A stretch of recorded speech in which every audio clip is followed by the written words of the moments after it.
Another week with Jess and Emily. Pun fully intended. Hi, I'm Jessica Vasquez, physical therapist at Back in Action Rehabilitation. I work out of our Mayville clinic. I'm Emily Mans. I'm a physical therapy assistant, and I also work at Back in Action out in our Mayville clinic. We would like to provide all of you with a workout routine that you can do from the safety of your own home. There's been a lot of people stuck behind desks, doing computer work, on the phones. Perhaps you got to go outside and take some walks, but if you want to do something a little more aggressive, develop a little bit more strength, get the blood pumping, maybe shed a few pounds since swimsuit season's right around the corner, then we are going to offer you these weekly videos. You can watch them and exercise right along with us. We're going to start a little more on the simple side, but each week we will post a new video and progress things to challenge you a little bit more than maybe you otherwise would have known to do on your own. We plan to educate you on different ways to just use your own body weight to strengthen and tone. We're also going to try and be creative and use things that you find all around the house. So we'll give you ideas on ways to do that, so you don't necessarily have to run to the gym right away if you'd rather avoid the masses right now. Yeah, the videos are going to go up. They're going to be on our Facebook page. We have an Instagram and a YouTube channel. So we'll be throwing them up there. So whatever social media you use, find us there. The videos will go up on Sundays. And if you want to follow along probably 3 days a week, like a Monday, Wednesday, Friday workout routine, it's going to be perfect and we'll get you geared up and ready to go. Okay, for week number 1, we are going to do more of an instructional video just on form. So the real workouts will start next week. However, it's going to be very important for you to practice throughout the coming week here proper form so that when it comes time to exercise, you're getting the most out of it. You're making things as effective as it possibly can be.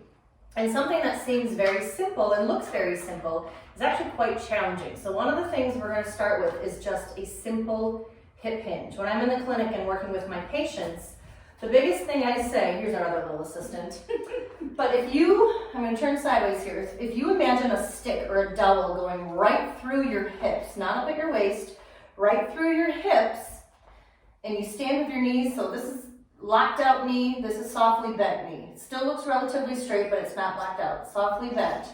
If you imagine a dowel right through your hips, you're trying to spin and pivot right on that dowel. That's different than rounding your back out and going forward. So if I have Emily here, do a hip hinge. She's gonna work on soft knees, kind of pushing her butt back. Her back is staying straight, almost a little arched, and she's keeping her head up, okay? You don't have to go real low, but I want you to work on getting that movement right from your hips. Imagine you have a 2x4 planted right on your back here. So it does not allow your back to bend or move. Everything's coming right from the hips. Work on getting that hip hinge. It's going to come into play as we do some deadlifts. Who knows what else we'll come up with for you. But either way, the hip hinge also starts to lead into a squat, which is what we'll touch on next. All right, exercise number 2.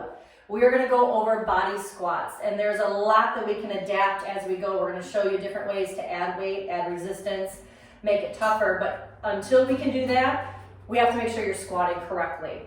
Real quickly, when I see people demonstrate a squat, a lot of times they go like this. Number 1, when your knees go past your toes, you're hurting your toes. And if your butt stays tucked underneath you, you are not getting good glute activation at all. So instead, when you do a squat, focus on a couple things. First movement is kind of that hip hinge that we worked on. So Emily's pushing her butt backwards, her shoulders tip forward the same amount so that she keeps her balance. She's moving nice and slowly. Her weight is through her heels. So if you do that initial movement, butt back and weight on your heels, almost pull your toes up just a slight little bit, you will have great form. Butt back, weight through the heels, shoulders come forward in order to stay balanced. Knees are staying behind the toes. When you reach the butt back and push through the heels, you'll notice your knees won't go beyond your toes. Okay, the next thing we're going to go over is scap retraction. So quick and easy, squeezing your shoulder blades down and back. If you imagine a V on your back coming like this, this is the direction you're trying to take your shoulder blades. So everybody has kind of a little point on the bottom of their shoulder blade. It's like you're trying to bring those together, down and back. Okay, so Emily's squeezing down and back, and then relaxing, squeezing down and back, and relaxing, squeeze down and back, and relax. Perfect. Okay, and as you do that, as you squeeze your shoulder blades down, if you just squeeze them back, you'll feel muscles tighten up between your shoulder blades. But if you also squeeze down, you should feel your lats right along the side here tighten up. And all of that is going to be very important as we do a lot of our upper extremity, a lot of our arm exercises. You're going to constantly hear me say, set your shoulder blades, do your scap retraction, because that is the base for anything you do with your arms. I always tell my patients in the clinic a little analogy. If you tell me to stand here on the solid surface and hold a bowl of water, it's pretty easy. You tell me not to spill it, okay, I don't have to use a lot of energy to do so. Now put me out on a raft, out on a windy day on a choppy lake, and tell me to hold that bowl of water without spilling any of it. It takes significantly more work and more energy on my end. That is your shoulder blade. If your shoulder blade muscles are nice and strong and you have good stability in your shoulder blade, in your scapula, then, hey, we're at home. Enjoy, everyone.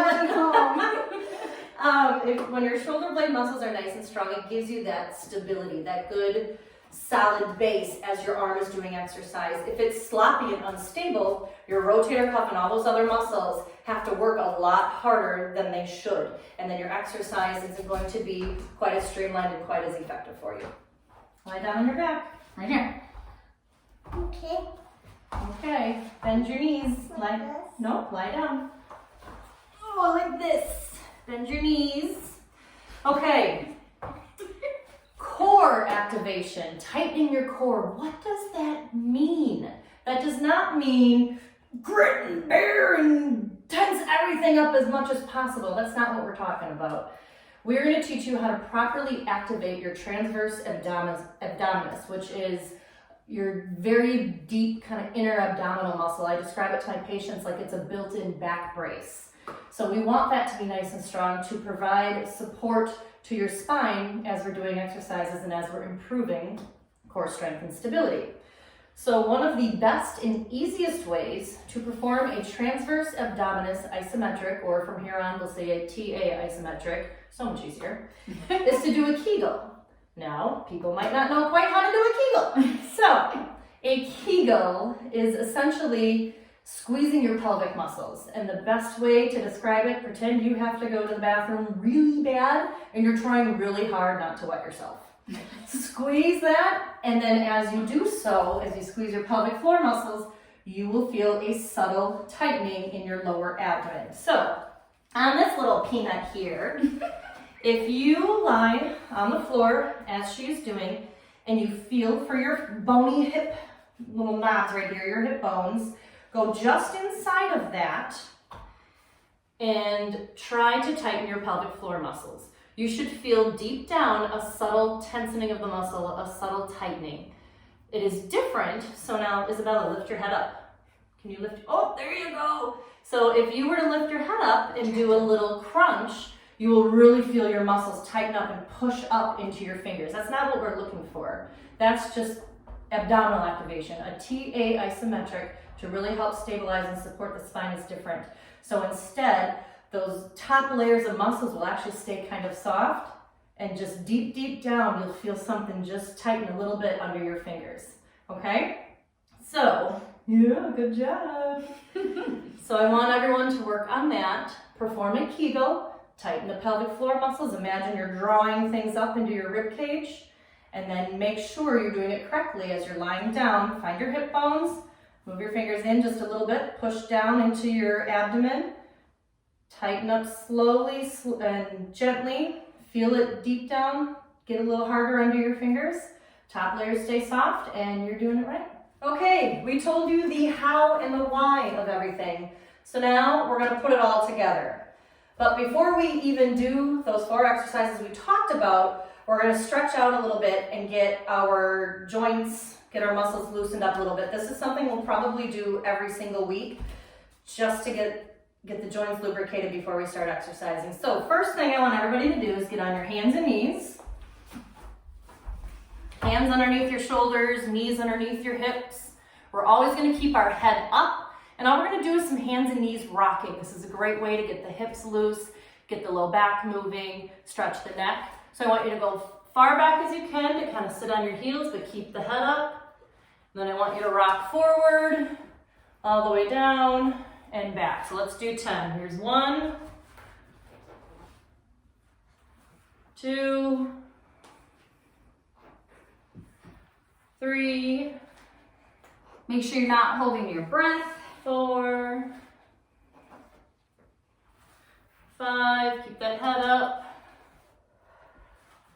6, 7,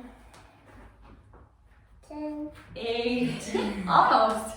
9, you're right, 9, 10. and 10. There we go. Okay, and now since we're here, let's lie flat.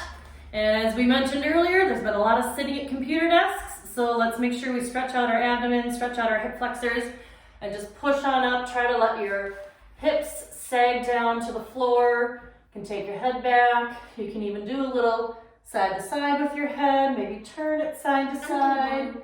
Stretch the neck muscles out a little bit. Let's give this a good hold. Keep the shoulders back. Do those scap retractions we talked about earlier. Yeah.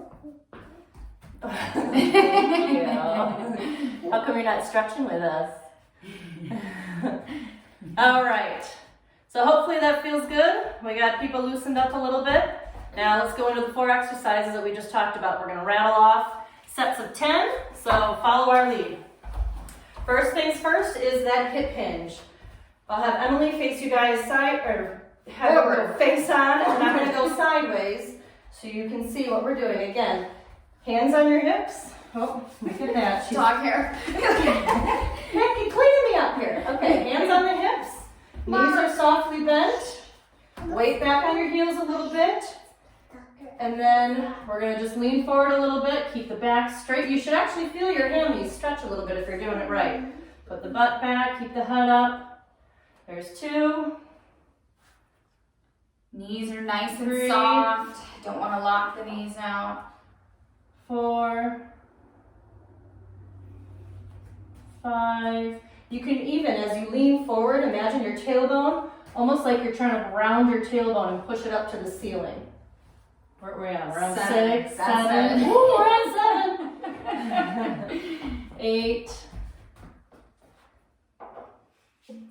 9, and 10. All right, let's get some squats. It's the same thing. Keep your balance. If you like putting your hands out in front, Emily and I tend to do that. Get your feet about shoulder width apart. We're going to get our weight back on our heels. Butt starts reaching backwards as we sink down and bend our knees. Let's rattle off 10.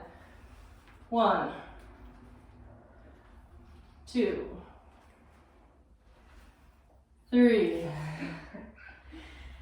4. Do your squats, babe. Stand up. Do your squats. 5. I'm trying. 6. There you go. 7. Inhale on the way down. Exhale on the way up. 8. 9. Hope you all brush your teeth. 10. Good thing we're all at home. Just kidding. Okay, now we are on to scap retraction. So again, think of that V along your back, along your shoulders, and that's how we're going to take our shoulder blades back. So starting here, we're going to hold it for 5 seconds. Shoulders down and back. Give it a good squeeze. 1, 2, 3, 4, 5. Okay, we're going to rattle off 10. 1, 2, 3, 4, 5. 1, 2, 3, 4, 5. 1, 2, 3, 4, 5. What are we on? 5, 6? That was 5. Good. 1, 2, 3, 4, 5. 1, 2, 3, 4, 5. 1, 2, 3, 4, 5. Last one. 1, 2, 3, 4, 5. All right, last but not least, working on core stability, core strength, core activation. Let's do those TA isometrics. So, we're gonna lie down. I'm gonna angle here so we can both fit. All right. Okay, so you're on your back, knees are bent. You find your hip bones, you go in just a little bit. Keep breathing. Do a Kegel, so you're tightening your pelvic muscles, kind of drawing everything up towards your rib cage. Subtle tightening under your fingers, deeper down. 5 seconds. 1, 2, 3, 4, 5. Relax. Tighten up again. 1, 2, 3, 4, 5. And Emily's counting for me because I can't do all that. 1, 2, 3, 4, 5. Tighten up. 1, 2, 3, 4, 5. 1, 2, 3, 4, 5. 1, 2, 3, 4, 5. 1, 2, 3, 4, 5. What do we got? We're on 8. All right. 1, 2, 3, 4, 5. 1, 2, 3, 4, 5. Last one. All right. 1, 2, 3, 4, 5. All right, relax. So hopefully you rewatched the video a few times this week.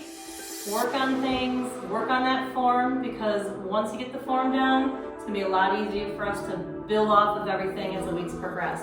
So hopefully you'll get ready to do this. Hopefully you'll enjoy following along, and we'll get you back in action. See you next week.